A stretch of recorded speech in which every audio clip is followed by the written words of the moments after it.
धृतराष्ट्र, पांडु और विदुर के लालन पालन का भार भीष्म के ऊपर था। तीनों पुत्र बड़े होने पर विद्या अध्ययन के लिए भेजे गए। धृतराष्ट्र बल विद्या में, पांडु धनुर्विद्या में तथा विदुर धर्म और नीति में निपुण हुए। युवा होने पर धृतराष्ट्र अंधे होने के कारण राज्य के उत्तराधिकारी न बन सके। विदुर दासी पुत्र थे, इसलिए पांडु को ही हस्तिनापुर का राजा घोषित किया गया। भीष्म ने धृतराष्ट्र का विवाह गांधार की राजकुमारी गांधारी से कर दिया। गांधारी को जब ज्ञात हुआ कि उसका पति अंधा है, तो उसने स्वयं अपनी आंखों पर पट्टी बांध ली।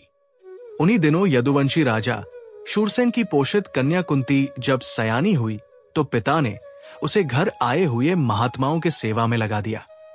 पिता के अतिथिगृह में जितने भी साधु महात्मा, ऋषिमुनि आदि आते, कुंती उनकी सेवा मन लगाकर किया करती थी। एक बार वहां दुर्वासा ऋषि आ पहुंचे। कुंती ने उनकी भी मन लगाकर सेवा की। कुंती की सेवा से प्रसन्न होकर दुर्वासा ऋषि ने कहा, पुत्री, मैं तुम्हारी सेवा से अत्यंत प्रसन्न हुआ हूं। अतः तुझे एक ऐसा मंत्र देता हूं, जिसके प्रयोग से तू जिस देवता का स्मरण करेगी, वो तत्काल तेरे समक्ष प्रकट होकर तेरी मनोकामना पूर्ण करेगा। इस प्रकार दुर्वासा ऋषि कुंती को मंत्र प्रदान करके चले गए। एक दिन कुंती ने उस मंत्र की सत्यता की जांच करने के लिए एकांत स्थान पर बैठकर उस मंत्र का जाप करते हुए सूर्यदेव का स्मरण किया। उसी क्षण सूर्यदेव वहां प्रकट होकर बोले, देवी, मुझे बताओ कि तुम मुझसे किस वस्तु की अभिलाषा करती हो। मैं तुम्हारी अभिलाषा अवश्य पूर्ण करूंगा। इस पर कुंती ने कहा, हे देव, मुझे आपसे किसी भी प्रकार की अभिलाषा नहीं है। मैंने तो केवल मंत्र की सत्यता परखने के लिए ही उसका जाप किया है। कुंती के इन वचनों को सुनकर सूर्यदेव बोले, हे कुंती, मेरा आना व्यर्थ नहीं जा सकता। मैं तुम्हें एक अत्यंत पराक्रमी तथा दानशील पुत्र प्रदान करता हूं। इतना कहकर सूर्यदेव अंतर्ध्यान हो गए। कुंती ने लज्जावश ये बात किसी से नहीं कह सकी। समय आने पर उसके गर्भ से कवच कुंडल धारण किए हुए एक पुत्र उत्पन्न हुआ। कुंती ने उसे एक मंजूषा में रखकर रात्रि बेला में गंगा में बहा दिया। वो बालक बहता हुआ उस स्थान पर पहुंचा जहां पर धृतराष्ट्र का सारथी अधिरथ अपने अश्व को गंगा नदी में जल पिला रहा था। उसकी दृष्टि कवचकुंडल धारी शिशु पर पड़ी। अधिरथ निसंतान था, इसलिए उसने बालक को अपने छाती से लगा लिया और घर ले जाकर उसे अपने पुत्र के जैसा पालने लगा। उस बालक के कान अति सुंदर थे, इसलिए उसका नाम कर्ण रखा गया। कर्ण गंगाजी में बहता हुआ जा रहा था कि महाराज धृतराष्ट्र के सारथी अधिरथ और उनकी पत्न राधा ने उसे देखा और उसे गोद ले लिया और उसका लालन पालन करने लगे। कुमार अवस्था से ही कर्ण की रुचि अपने पिता अधिरथ के समान रथ चलाने की बजाय युद्ध कला में अधिक थी। कर्ण और उसके पिता अधिरथ आचार्य द्रोण से मिले, जो कि उस समय युद्ध कला के सर्वश्रेष्ठ आचार्यों में से एक थे।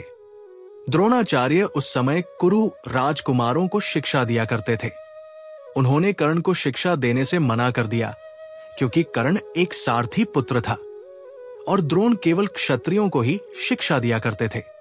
द्रोणाचार्य की असम्मति के उपरांत कर्ण ने परशुराम से संपर्क किया, जो कि केवल ब्राह्मणों को ही शिक्षा दिया करते थे। कर्ण ने स्वयं को ब्राह्मण बताकर परशुराम से शिक्षा का आग्रह किया। परशुराम ने कर्ण का आग्रह स्वीकार किया और कर्ण को अपने समान ही युद्ध कला और धनुर्विद्या में निष्णात किया। कर्ण को उसके गुरु परशुराम और पृथ्वी माता से श्राप मिला था। कर्ण की शिक्षा अपने अंतिम चरण पर थी।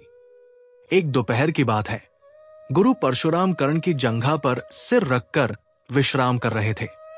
कुछ देर बाद कहीं से एक बिच्छू आया और उसकी दूसरी जंघा पर काटकर घाव बनाने लगा। गुरु का विश्राम भंग ना हो, इसलिए कर्ण बिच्छू को दूर ना हटाकर उसके डंक को सहता रहा। कुछ देर में गुरुजी की निद्रा टूटी और उन्होंने देखा कि कर्ण की जांघ से बहुत रक्त बह रहा है। उन्होंने कहा कि केवल किसी क्षत्रिय में ही इतनी सहनशीलता हो सकती है कि वो बिच्छू डंक को सह ले, न कि किसी ब्राह्मण में। और परशुराम जी ने उसे मिथ्या भाषण के कारण श्राप दिया। कि जब भी कर्ण को उनकी दी हुई शिक्षा की सर्वाधिक आवश्यकता होगी, उस दिन वो उसके काम नहीं आएगी। कर्ण, जो कि स्वयं ये नहीं जानता था कि वो किस वंश से है, ने अपने गुरु से क्षमा मांगी और कहा कि उसके स्थान पर यदि कोई और शिष्य भी होता तो वो भी यही करता। यद्यपि कर्ण को क्रोधवश श्राप देने पर उन्हें ग्लानि हुई, पर वे अपना श्राप वापस नहीं ले सकते थे। तब उन्होंने कर्ण को अपना विजय नामक धनुष प्रदान किया और उसे ये आशीर्वाद दिया कि उसे वो वस्तु मिलेगी जिसे वो सर्वाधिक चाहता है, अमिट प्रसिद्धि। कुछ लोक कथाओं में माना जाता है कि बिच्छू के रूप में स्वयं इंद्र थे, जो उसकी वास्तविक क्षत्रिय पहचान को उजागर करना चाहते थे। परशुराम जी के आश्रम से जाने के पश्चात कर्ण कुछ समय तक भटकता रहा। इस दौरान वो शब्द भेदी विद्या सीख रहा था।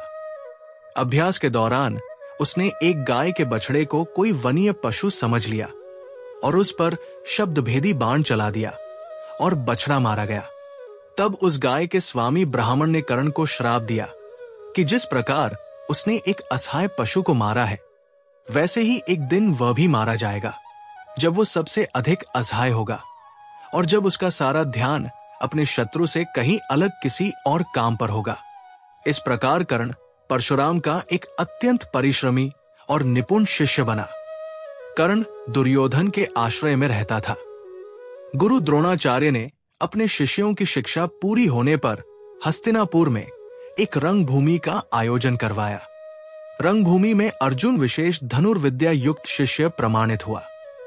तभी कर्ण रंगभूमि में आया और अर्जुन द्वारा किए गए करतबों को पार करके उसे द्वंद्व युद्ध के लिए ललकारा।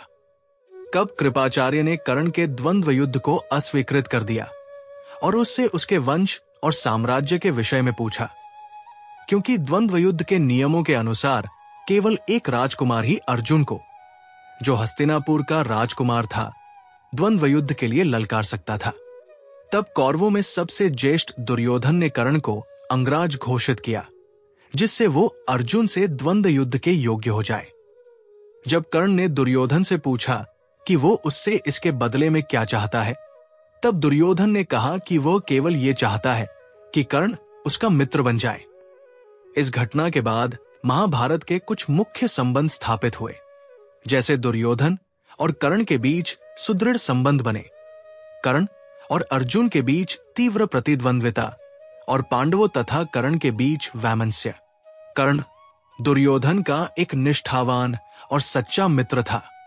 यद्यपि वो बाद में दुर्योधन को खुश करने के लिए द्यूत क्रीड़ा में भागीदारी करता है, लेकिन वो आरंभ से ही इसके विरुद्ध था।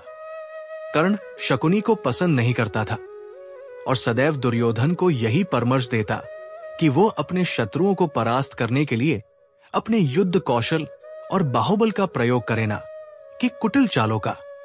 जब लाक्षागृह में पांडवों को मारने का प्रयास विफल हो जाता है, तब कर्ण दुर्योधन को उसकी कायरता के लिए डांटता है और कहता है कि कायरों की सभी चालें विफल ही होती है, और उसे समझाता है कि उसे एक योद्धा के समान कार्य करना चाहिए और उसे जो कुछ भी प्राप्त करना है उसे अपनी वीरता द्वारा प्राप्त करे। चित्रांगद की राजकुमारी से विवाह करने में भी कर्ण ने दुर्योधन की सहायता की थी। अपने स्वयंवर में उसने दुर्योधन को अस्वीकार कर दिया और तब दुर्योधन उसे बलपूर्वक उठाकर ले गया। तब वहां उपस्थित अन्य राजाओं ने उसका पीछा किया, लेकिन कर्ण ने अकेले ही उन सबको परास्त कर दिया। परास्त राजाओं में जरासंध, शिशुपाल, दंतवक्र, साल्व और रुक्मी इत्यादि थे। कर्ण की प्रशंसा स्वरूप जरसंध ने कर्ण को मगध का एक भाग दे दिया। भीम ने बाद में श्री कृष्ण की सहायता से जरासंध को परास्त किया, लेकिन उससे बहुत पहले कर्ण ने उसे अकेले परास्त किया था।